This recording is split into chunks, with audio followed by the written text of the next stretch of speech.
اعوذ باللہ من الشیطان الرجیم بسم اللہ الرحمن الرحیم۔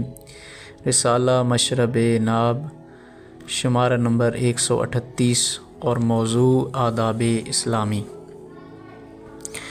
جس میں موضوع ہے آداب اسلامی میں سے کھانے کے آداب۔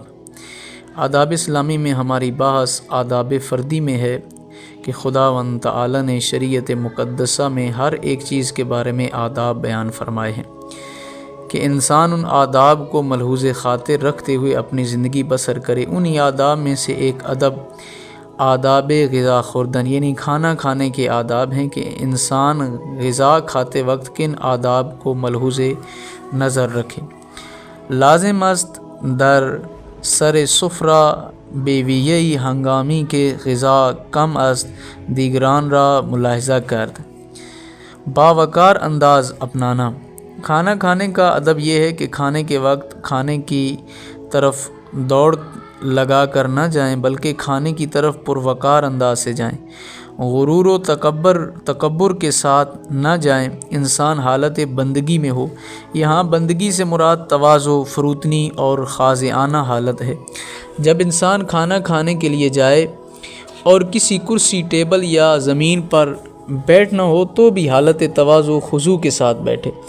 بعض اوقات جب اجتماعی طور پر کھانا تیار ہوتا ہے تو اس وقت مختلف صورتیں ہوتی ہیں۔ بعض کو یہ اندیشہ ہوتا ہے کہ اگر ہم پہلے پہنچیں گے تو کھانا مل جائے گا، اور اگر ہم دیر سے پہنچیں گے تو کھانا کم پڑ جائے گا یا ہم کھانے سے محروم رہ جائیں گے۔ ایسی صورتحال میں دوڑ کے، بھگدڑ کے ساتھ اور دوسروں سے سبقت لے جانا معیوب ہوتا ہے، اور یہ بے ادبی ہے۔ کھانے کے وقت دوسروں سے سبقت حاصل کرنے کی کوشش مت کریں بلکہ جو آپ کے آگے جا رہا ہے اسی کو آگے جانے دیں، وہ پہلے جا کر بیٹھ جائے، اس کے بعد جو جگہ بچتی ہے آپ وہاں جا کر بیٹھ جائیں، چاہے کہیں بھی ہوں، جیسے ہاسٹل میں ہوں یا بحیثیت مہمان یا بحیثیت میزبان ہوں یا کسی عام مجمع میں ہوں۔ دوڑ کر کھانے میں پہل کرتے ہوئے نظر نہ آئیں۔ کوئی بھی یہ کام کرے سخت معیوب ہے، خصوصاً ایک عالم دین یا طالب علم کہ جس کی شخصیت کا لوگوں کے ذہنوں میں تقدس ہوتا ہے، ان کی حرکات کی وجہ سے تقدس ختم ہو جاتا ہے۔ کسی عام آدمی، مومن اور متدین جوان جو بھی کھانے کی طرف دوڑتا ہوا دیکھ کر اس کی شخصیت متاثر ہوتی ہے۔ چہ جائے کہ ایک طالب علم ایسی حرکت کرے۔ کھانے میں ایثار سے کام لینا۔ بعض اوقات جب انسان کھانے میں بیٹھا ہوتا ہے اور اتفاقاً اثناء غذا کھانا کم پڑ جاتا ہے اور محسوس بھی ہو جاتا ہے کہ روٹی یا سالن کم پڑ گیا ہے یا کوئی بھی کھانے کی چیز کم پڑ گئی ہے، تو اس صورت میں یہ محسوس ہو جاتا ہے کہ اب یہ کھانا ہم سب کے لیے کم پڑ جائے گا، میرے لیے، میرے ساتھی کے لیے اور سامنے والے کے لیے بھی کم ہے۔ اور اب یوں نہ ہو کہ کمی کا احساس ہوتے ہی ذخیرہ اندوزی اور زیادہ نکالنا شروع کر دیں، بلکہ بہترین عمل یہ ہے کہ اس صورت میں جب کھانا کم پڑ گیا ہو تو اسے دوسروں کے لیے ہی چھوڑ دیں تاکہ وہ پیٹ بھر کے کھانا کھا سکیں۔ یہ نہ سوچیں کہ اگر میں بھی کھاؤں گا تو وہ بھی کھائیں، ورنہ اگر میں بھی بھوکا رہ جاؤں تو وہ بھی رہ جائیں۔ دو بھوکوں کی بجائے ایک بھوکا رہ جائے، یہ بہتر ہے، اور آپ وہ ایثار کریں۔ پس انسان کسی بھی بہانے سے ایثار کر لیتا ہے، مثلا یہ کہیں کہ مجھے کوئی کام پڑ گیا ہے، میں ابھی آتا ہوں، یا مجھے کچھ یاد آ گیا ہے، تاکہ اسے یہ بھی محسوس نہ ہو کہ میری خاطر اٹھ گیا ہے۔ امیر المومنین علیہ السلام کی مہمان نوازی کا اعلیٰ نمونہ۔ ایک مشہور واقعہ امیر المومنین علیہ السلام سے مروی ہے کہ جب امیر المومنین علیہ السلام کے پاس مہمان آیا تو انہوں نے اسی طرح کیا کہ کھانا مہمان کے سامنے رکھا جبکہ کھانا کم تھا، یعنی میزبان و مہمان دونوں کے لیے کافی نہیں تھا۔ تو ایسی صورتحال میں امیر المومنین علیہ السلام نے چراغ بجھا دیا، اس بہانے سے کہ اس کی لو خراب ہے، لہٰذا اس کو ابھی ٹھیک کرنے کی ضرورت ہے۔ اس کے بعد جان بوجھ کر دوبارہ جلانے میں تاخیر کی تاکہ اس دوران مہمان مکمل پیٹ بھر کر کھانا کھا لے اور اس کو یہ احساس بھی نہ ہو کہ کھانا کم ہے، اور امیر المومنین علیہ السلام نے اس کی خاطر کھانا چھوڑ رہے ہیں، چونکہ یہ بھی صحیح نہیں ہے کہ مہمان اکیلا کھاتا رہے اور میزبان وقت سے پہلے اپنا ہاتھ کھینچ لے۔ ایسی صورت میں انسان میں مروت آ جاتی ہے کہ ایک آدمی دوسرے کے لیے کھانا چھوڑ رہا ہے تو یہ بھی کھانا نہیں کھاتا، یہ مروت میں آ کر کہتا ہے کہ اگر آپ نہیں کھا رہے تو پھر میں بھی نہیں کھاؤں گا، لہٰذا تکلفاً گفتگو شروع ہو جاتی ہے، تکلفانہ گفتگو شروع ہو جاتی ہے اور کھانا وہیں درمیان میں ہی رہ جاتا ہے۔ لہٰذا بہتر یہ ہے کہ انسان کسی بہانے سے خلوت اختیار کر لے تاکہ دوسرا فرد پیٹ بھر کے کھانا کھا لے۔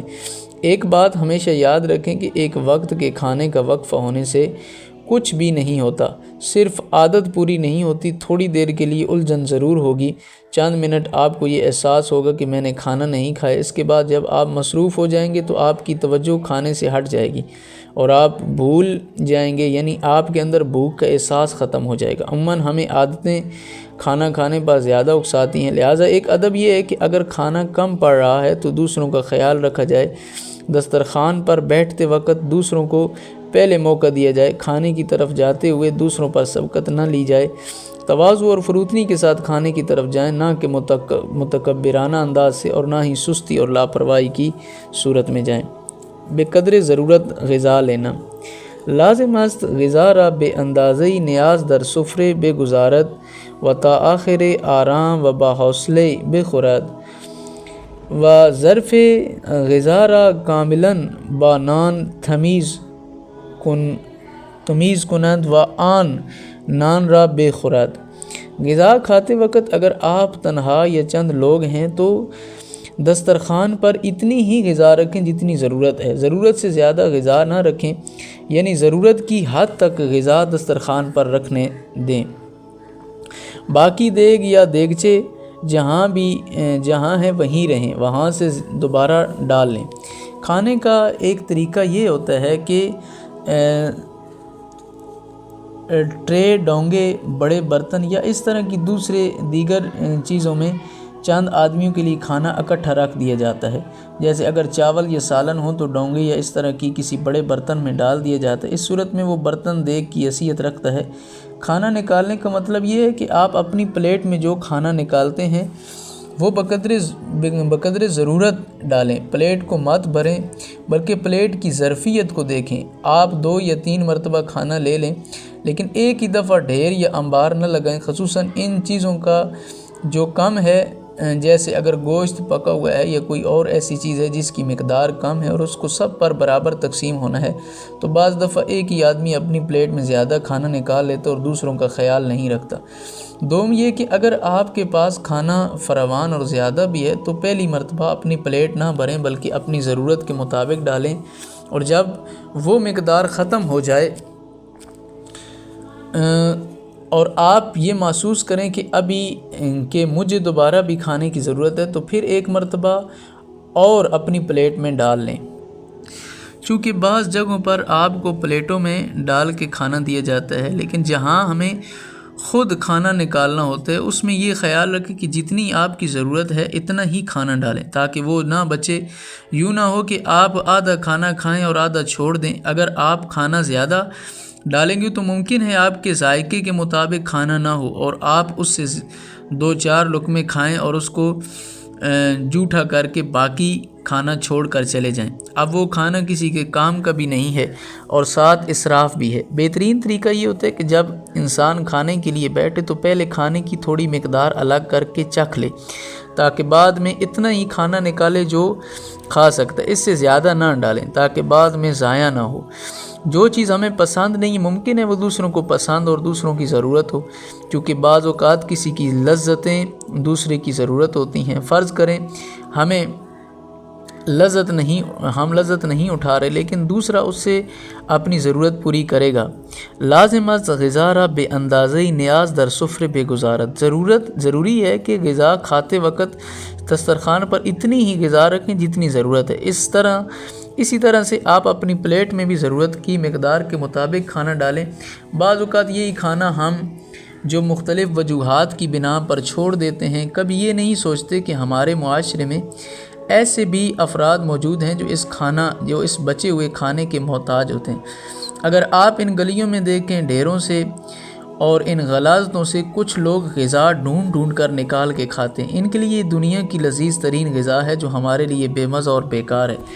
اگر ہم غذا کو نہیں کھا رہے تو کم از کم اس کو ضائع بھی نہ کریں۔ یوں نہ ہو کہ میں بھی نہیں کھا رہا اور اس غذا کو کسی کے کھانے کے قابل بھی نہیں چھوڑ رہا، تو یہ دوہرا نقصان ہے۔ چونکہ ایک اپنا نقصان کیا ہے کہ خود بھی نہیں کھایا، دوسرا یہ کہ اس غذا کو کسی اور کے کھانے کے قابل بھی نہیں چھوڑا، کہ یہ دوہرا ضرر اور نقصان ہے۔ چونکہ مہمان نوازی اور دیگر تقریبات میں ان آداب کا خیال رکھا جائے۔ تقریبات میں کھانا کھانے کے آداب۔ آج کل ہمارے ہاں یہ رواج بن چکا ہے کہ مہمان نوازیوں، شادیوں اور مختلف تقریبات میں مہمانوں کے لیے غذا لا کر ایک جگہ ذخیرہ کر دی جاتی ہے اور پھر اس کے بعد مہمان اپنی مرضی سے غذا نکالتے ہیں۔ ایسے موقع پر ہی انسان کی تہذیب کا امتحان ہوتا ہے۔ ایک تو یہ کہ جھپٹ کر نہ جائیں، دوسرا یہ کہ جب غذا نکالیں تو بے مقدار ضرورت نکالیں، جبکہ عموماً ایسے ماحول میں انسان جذباتی ہو جاتا ہے۔ چونکہ تہواروں کے لیے خاص قسم کی لذیذ غذائیں پکی ہوتی ہیں اور بعض اوقات ایسی غذائیں ہوتی ہیں جو ہم نے کئی سالوں سے نہیں کھائی ہوتی ہیں۔ ان کی آرزو تھی کہ اے کاش کسی دن یہ غذا مل جائے، اور آج اتفاقاً وہ غذا سامنے آ گئی تو جی کرتا ہے کہ کئی سالوں کی کسر آج ایک ہی دن میں نکال دے۔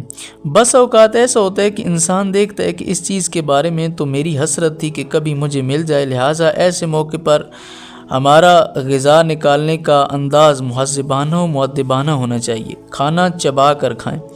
واتا آخر آرام و باحوصلے بے خورات۔ اگر ایک اہم ادب یہ ہے کہ جب ہم کھانا شروع کریں تو کھانا کھاتے ہوئے آرام سے کھائیں، تیز اور جلدی میں کھانا نہ کھائیں، بلکہ حوصلے اور چبا کے کھائیں کہ جس میں جلد بازی اور تیزی نہ ہو۔ پلیٹ کو مکمل صاف کریں۔ وظرف غذا کاملاً بانان تمیز کنند۔ اور جو کھانے کا برتن ہے اگر چمچ سے کھا رہے ہیں تو پلیٹ کو چمچ سے صاف کریں۔ اگر روٹی کے ساتھ کھا رہے ہیں تو لقمے سے پوری پلیٹ صاف کریں اور پلیٹ کی تہہ میں غذا نہ بچنے پائے۔ اگر ہم حساب رکھ کے کھانا کھائیں تو ایسے ہو سکتا ہے: اول تو بیٹھ کے اپنی بھوک کا اندازہ لگا لیں کہ کتنی ہے، پھر اس کے مطابق غذا ڈالیں تاکہ آپ اپنی ساری غذا کو ختم کر سکیں۔ لہٰذا غذا کو چھوڑے نہیں، چونکہ یہ رزق خدا کے ساتھ بے ادبی اور ناقدری ہے کہ رزق خدا کو انسان اس طرح سے باقی چھوڑ دے۔ آپ کی بچائی اور چھوڑی ہوئی غذا صرف پھینکی و گرائی جائے گی، گویا آپ یہ سمجھیں کہ میں اتنی ساری غذا ضائع کر رہا ہوں۔ آپ کہتے ہیں کہ پکانے والے نے غذا صحیح نہیں پکائی۔ ٹھیک ہے، اگر اس نے غذا صحیح نہیں پکائی تو آپ نے اتنی زیادہ کیوں ڈالی ہے؟ آپ کا کام ہے کہ کم غذا ڈالیں۔ آپ کو اکثر اپنی مرضی سے غذا ڈال کے دی جاتی ہے، چونکہ بعض اوقات ایسا ہوتا ہے کہ غذا تقسیم کرنے والے آپ کے سامنے پورا ڈونگا رکھ دیتے ہیں، اب جس کو جتنی مقدار چاہیے وہ اس میں سے نکال لے۔ اسی طرح سے ایک خالی ڈونگا بھی ساتھ رکھ دیں تاکہ جس نے غذا نصف کرنی ہے یا آدھی کھانی ہے وہ باقی ماندہ آدھی غذا اس ڈونگے میں ڈال دے۔ اب یہ صاف غذا ہے جو دوبارہ استعمال ہو جائے گی، یعنی دوسروں کے کام آ جائے گی۔ ضیاع سے اجتناب۔ اپنے اندر ہمیشہ یہ احساس زندہ رکھیں کہ ہماری وجہ سے رزق خدا ضائع نہ ہو۔ روٹی لیتے وقت اس چیز کا خیال رکھا جائے، چونکہ بعض مقامات پر ضرورت سے زیادہ روٹیاں رکھ دی جاتی ہیں۔ اب ہر آدمی کی یہ کوشش ہوتی ہے کہ نئی اور فریش روٹی توڑے، چونکہ پورا گروپ ہے اس لیے ہر آدمی ایک روٹی توڑتا ہے۔ جیسے ایک شخص نے آدھی روٹی توڑی اور باقی وہاں پر ایسے ہی چھوڑ دی۔ اب جب کہ وہ آدھی پڑی ہوئی ہے، لیکن جب دوسرا شخص اٹھاتا ہے تو اس آدھی روٹی کو نہیں اٹھاتا بلکہ یہ اپنے لیے نئی روٹی کو توڑتا ہے۔ اب اگر سارے اسی طرح سے آدھی روٹی یا ایک ربع روٹی چھوڑتے جائیں تو مختلف اداروں میں ہر کھانے کے وقت ان بچی ہوئی روٹیوں سے ایک سوزوکی یا وین بھر جائے گی۔ روٹی کا انتخاب کر کے نہ کھائیں بلکہ پوری روٹی کو ختم کریں۔ جب ایک روٹی ختم ہو جائے تو اس کے بعد دوسری روٹی کو ہاتھ لگائیں۔ ترجیحاً یہ ہونا چاہیے کہ جو روٹی کسی نے توڑ دی ہے اور اس کا ایک ٹکڑا ابھی باقی ہے تو پہلے وہ کھائیں اور سالم روٹی بعد میں کھائیں، تاکہ پہلے یہ ختم ہو جائے۔ لہٰذا کھانا حوصلے کے ساتھ کھائیں اور اپنی غذا کے ظرف یعنی پلیٹ کو روٹی کے ساتھ اچھی طرح سے صاف کریں۔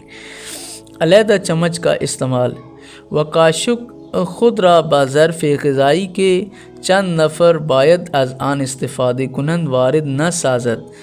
ایک ادب یہ ہے کہ اپنا چمچ اس ظرف غذا میں نہ ڈالیں کہ جس سے دوسرے چند افراد استفادہ کر رہے ہیں۔ آپ جس چمچ سے کھا رہے ہیں یہ چمچ ڈونگے وغیرہ میں دوبارہ ہرگز نہ ڈالیں۔ جس چمچ کو آپ نے استعمال کر لیا ہے یعنی جسے آپ نے منہ سے لگا لیا، یہ چمچ اس برتن سے دوبارہ ہرگز ٹچ نہ کریں جس ڈونگے سے دوسرے لوگ کھانا لے رہے ہیں۔ اس کے لیے دوسرا چمچ مخصوص ہو، اگر نہیں ہے تو ایک اضافی چمچ اس کے لیے مہیا کیا جائے، یا اپنے ہی چمچ سے کہ جس سے آپ نے ابھی تک کھانا شروع نہیں کیا وہ اس کے لیے استعمال ہو، اور جب سارے کھانا ڈال لیں تو پھر آپ اس چمچ سے کھا سکتے ہیں۔ لیکن اگر ایک دفعہ آپ نے اس کو منہ میں ڈال لیا تو پھر اسے ٹرے یا ڈونگے سے دہی اور رائتہ یا کوئی اور چیز نکالتے ہوئے آپ کا استعمال شدہ چمچ جو آپ نے چکھنے کے لیے بھی منہ میں ڈالا تھا، اسے دوبارہ عمومی برتن یعنی جو پورے گروپ کے لیے ہے اس عمومی برتن میں اب آپ یہ چمچ نہیں ڈالیں۔ لہٰذا اب یہ چمچ صرف اور صرف آپ ہی کی پلیٹ میں رہے گی۔ لقمہ لینے کا ادب، وغذا را بیگونۂ در دہن بگزارد تا بر زمین نہ ریزد۔ غذا کو منہ میں ڈالنے کا بھی ایک ادب ہے، جس طرح کہ لقمے کا غذا کا لقمہ ادب کے ساتھ اٹھانا اور اٹھا کر پھر اس کو منہ میں ڈالنا، کہ اس کے بھی خاص آداب ہیں۔ آداب سے مراد قواعد و ضوابط ہیں۔ ان ضوابط کے تحت اول یہ کہ چھوٹا لقمہ لیں، جبکہ بہت چھوٹا بھی نہ ہو جیسے بچوں والا، بلکہ اتنا ہو کہ آسانی سے اس کو منہ میں ڈال سکیں اور آسانی سے اس کو چبا اور نگل بھی لیں۔ دوم یہ کہ اس طرح سے منہ کو نہ بھرا جائے کہ دونوں باچیں آگے پیچھے کھل جائیں۔ بعض لوگ منہ میں اتنا بڑا لقمہ ڈال لیتے ہیں کہ منہ پھول جاتا ہے اور باہر سے صاف پتہ چل رہا ہوتا ہے کہ اس نے ضرورت سے زیادہ لقمہ منہ میں ڈال دیا ہے۔ چھوٹا لقمہ منہ میں ڈالیں، پھر اس کو کھا لیں، پھر اس کو کھائیں۔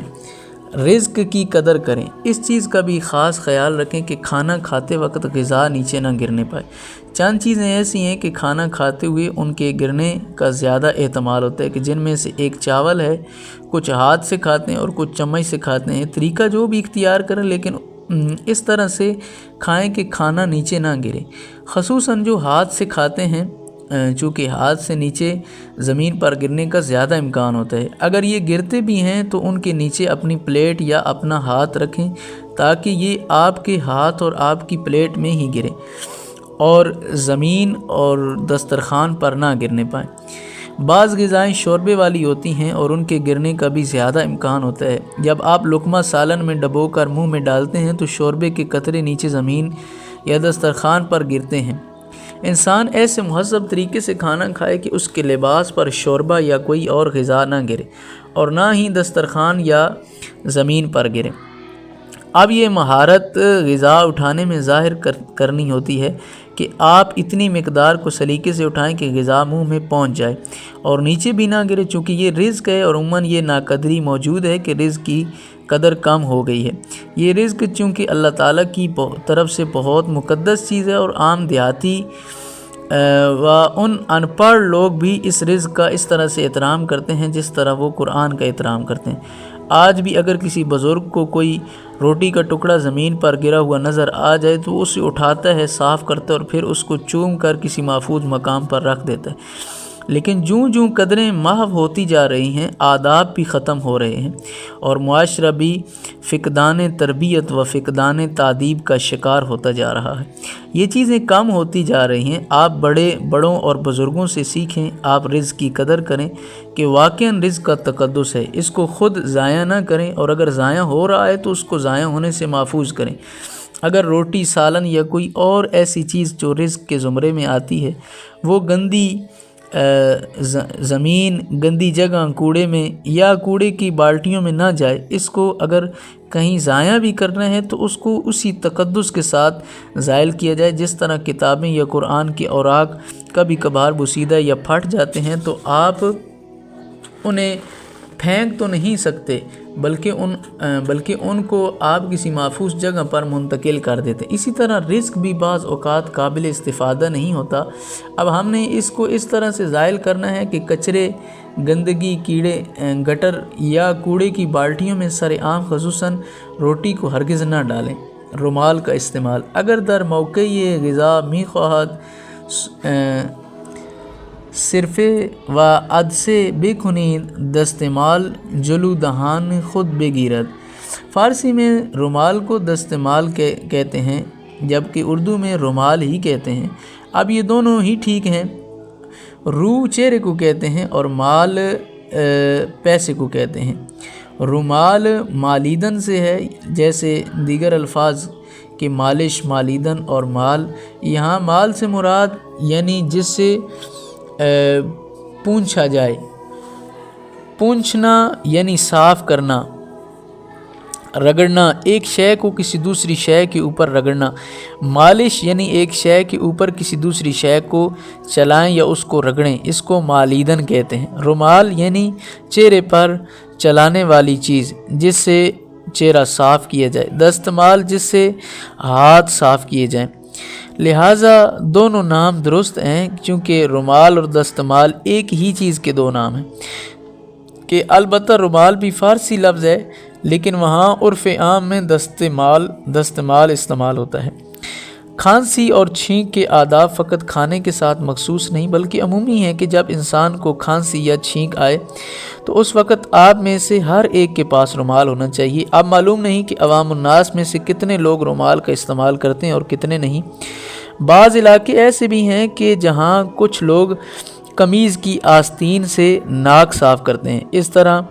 اسی طرح جن علاقوں میں آپ رہتے ہیں وہاں یہ رائج ہے، وہاں بعض بڑے چھوٹے یہ کام کرتے ہیں۔ اب مختلف طریقے ہیں، بعض قمیض کے دامن سے ناک صاف کرتے ہیں اور بعضوں کو تو یہاں تک دیکھا ہے کہ وہ دامن اٹھانے کی زحمت تک نہیں کرتے بلکہ اپنے گریبان کو پکڑ کے اسی سے ہی ناک صاف کر لیتے ہیں۔ خصوصاً وہ لوگ کہ جن کے بٹن کھلے ہوتے ہیں بعض آستین اور دامن پکڑ کے ناک صاف کر لیتے ہیں۔ یہ جتنے بھی طریقے سب کے سب معیوب، خلاف ادب، غیر فرہنگی اور بد تہذیبی والے طریقے ہیں۔ لہٰذا ضروری ہے کہ جب بھی انسان کو چھینک یا کھانسی آئے تو اس وقت آداب و تہذیب انسان کے مد نظر ہونے چاہیے۔ ایک شخص کے جس کا تعلق اسی علاقے سے ہے کہ جہاں لوگ آستین سے ناک صاف کرتے ہیں، یہ کسی شہر میں گیا، اس نے دیکھا کہ لوگوں نے ہاف بازو والی ٹی شرٹ پہنی ہوئی ہے۔ یہ بہت حیران و پریشان ہوا کہ یہ لوگ اپنا ناک کیسے صاف کرتے ہوں گے چونکہ ان کی ٹی شرٹ کے ہاف بازو ہیں۔ آپ ہرگز ایسا کام نہ کریں، یعنی آپ لباس سے ناک صاف نہ کریں بلکہ ہر ایک کے پاس ناک صاف کرنے کے لیے رومال ہونا ضروری ہے۔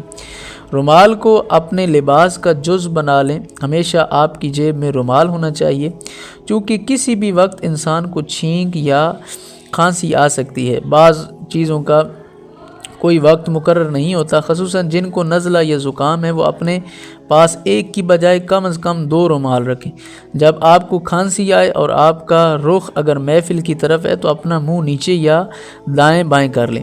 اگر آپ کے سامنے کوئی ساتھی موجود ہے تو آپ کھانستے ہوئے اپنا منہ دوسری طرف کر لیں۔ جہاں خالی فضا ہو اس طرف اپنا رخ کر کے چھینک بھی ماریں اور کھانسی بھی کریں، اور جب بھی آپ کو کھانسی آئے تو منہ کے آگے ہاتھ رکھیں، یا سب سے بہتر یہ کہ آپ کے پاس رومال ہو اور جب بھی آپ کو چھینک آئے تو آپ کے ہاتھ میں رومال ہو، اس کو منہ پر رکھیں تاکہ کھانسی اور چھینک کے ذریعے جو مواد نکلتا ہے وہ پراگندہ نہ ہو، یعنی دوسروں کے اوپر یا ان کی غذا میں نہ جائے۔ حتیٰ جب آپ اکیلے ہوں تو بھی آپ کی یہی حالت ہو۔ اکیلے میں بھی جب آپ کو کھانسی یا چھینک آئے تو آپ کی جیب میں رومال موجود ہو اور فوراً رومال کا استعمال کریں اور پھر اسی رومال کو روزانہ دھوئیں۔ ایسا نہ ہو کہ جب سے آپ نے ایک رومال خریدا ہے اسی کو استعمال کرتے رہیں اور پھر وفات سے پہلے یہ وصیت کریں کہ اس رومال کو میرے ساتھ قبر میں دفن کر دینا، لہٰذا اس رومال کو روزانہ دھوئیں، چونکہ ظاہر ہے کہ جب رومال استعمال ہوتا ہے تو اس میں جراثیم آ جاتے ہیں، لہٰذا 2-3 رومال رکھ لیں جنہیں بدل بدل کر استعمال کریں، یعنی جب ایک رومال دھلنے والا ہو جائے تو اس کی جگہ پر دوسرا رومال آپ کی جیب میں موجود ہو، لہٰذا ہر ایک کے پاس رومال ہونا ضروری ہے جس کو آپ ہمیشہ محفل میں اپنے ساتھ رکھیں۔ ٹیشو کا بھی استعمال ہو جاتا ہے، لیکن ٹیشو جیب میں اور زیادہ خرابی پیدا کرتا ہے، لہٰذا آپ اپنے پاس کپڑے کا رومال رکھیں، اور اگر ایک ہی وقت میں 2 رومال ہوں تو وہ زیادہ بہتر ہے۔ ایک عمومی ادب یہ بھی ہے کہ کھانسی اور چھینک کے وقت اگر آپ کا ہاتھ خالی ہے تو اپنا خالی ہاتھ چہرے کے آگے رکھیں، اور اسی طرح سے کھانسی اور چھینک کو آزادانہ نہ چھوڑیں۔ بعض ایسے جراثیم ہوتے ہیں کہ جو دوسروں کو لگتے ہیں، بے شک اگر جراثیم اور بیماری کے پھیلنے کا خطرہ نہ بھی ہو، پھر بھی کھانسی اور چھینک کو آزادانہ چھوڑنا بے ادبی ہے، چونکہ چھینک اور کھانسی سے رطوبت نکلتی ہے جو دوسروں کے اوپر پڑتی ہے، لہٰذا کھانسی کرتے وقت اپنی آواز بھی کنٹرول میں رکھیں۔ انسان دھیمی آواز میں بھی کھانسی کر سکتا ہے اور چھینک کے وقت بھی اپنی آواز کنٹرول میں رکھ سکتا ہے۔ بعض ایسے زور سے چھینک مارتے ہیں کہ ساتھ کیف بھی محسوس کرتے ہیں۔ اس طرح کھانسی کرنے کو کنٹرول کریں، چونکہ یہ ایسے محسوس ہوتا ہے جیسے کوئی حیوانی طریقہ استعمال کر رہا ہو، کیونکہ یہ حیوانوں کی صفت ہے۔ جب حیوانوں کو چھینک آتی ہے تو وہ اس طرح کی اونچی آواز نکالتے ہیں، لہٰذا آپ اس طرح کی آوازیں مت نکالیں۔ ایسا ہنجار اور صوت الحمیر، یعنی کبھی کبھی گدھے کی طرح آوازیں نہ نکالیں، آواز کے اوپر آپ بہت زیادہ دھیان دیا کریں، یعنی اپنی آوازوں کو کنٹرول کریں۔ مختلف اوقات میں گلا اور ناک صاف کرتے وقت یا کھانسی کرتے وقت کم سے کم آواز نکالیں، کیونکہ ان جیسے سارے اعمال میں ہماری بے ساختہ آوازیں تولید ہوتی ہیں، لہٰذا یہ آوازیں بتاتی ہیں کہ انسان کی شخصیت کس طرح سے ہے۔ اور یہ جو غیر مہذب طریقے سے کھانسی کر رہا ہے یا چھینک مار رہا ہے، اس کے لیے عملی کام یعنی ان کی تربیت کی ضرورت ہے، چونکہ ہمارے پاس اتنا وقت نہیں ہوتا، ورنہ یہ سب کے سب عملی کام ہیں کہ جو سب کے سامنے ایک ماڈل کے طور پر کام کریں، اور دوسرے اس کے بعد اس کو اسی طرح تکرار کریں، چونکہ اس وقت بیشتر لوگ اسی میں مبتلا ہیں، لہٰذا سب اسی کا دھیان رکھیں۔ دستمال جولے دہن خود بے گرد مبادن ذرات آب دہن بے صفرا و صورت دیگران بے ریزت۔ ایسا نہ ہو کہ ہماری چھینک یا کھانسی کی رطوبت کسی کی غذا میں جائے یا دوسروں کے چہرے پر جائے کہ یہ اوج بدتمیزی و اوج بے ادبی ہے۔ ہماری کھانسی یا چھینک کے ذرات اگر کسی کے چہرے کی طرف جائیں تو یہ نہایت گستاخی اور بہت ہی معیوب بات تصور کی جائے گی۔ بعض اوقات انسان کہتا ہے کہ جب کسی محفل میں کھانسی کروں گا تو ایسے ہی کروں گا، یعنی ادب کا خیال رکھوں گا، چونکہ اس وقت خلوت میں ہوں، اس وقت تو اپنے مخصوص دوستوں میں ہوں، یا اب تو فلاں جگہ پر ہوں، لہٰذا یہاں پر احتیاط کی ضرورت نہیں ہے۔ یہی غفلت آپ کی مستقل عادت بن سکتی ہے۔ کہیں ایسا نہ ہو کہ یہ چیزیں عادتیں بن کر آپ کی زندگی میں راسخ ہو جائیں۔ اگر آپ خلوتوں میں ان آداب کی رعایت کریں گے تو جلوتوں میں اس پر عمل کر سکیں گے، اور اگر اپنی انفرادی زندگی یعنی خلوت میں ان کی پرواہ نہیں کریں گے تو لامحالہ کسی نہ کسی موقع پر اس راز سے پردہ اٹھ جائے گا کہ آپ تو پینڈو ہیں، چونکہ مہذب نہیں ہیں۔ والسلام علیکم ورحمۃ اللہ۔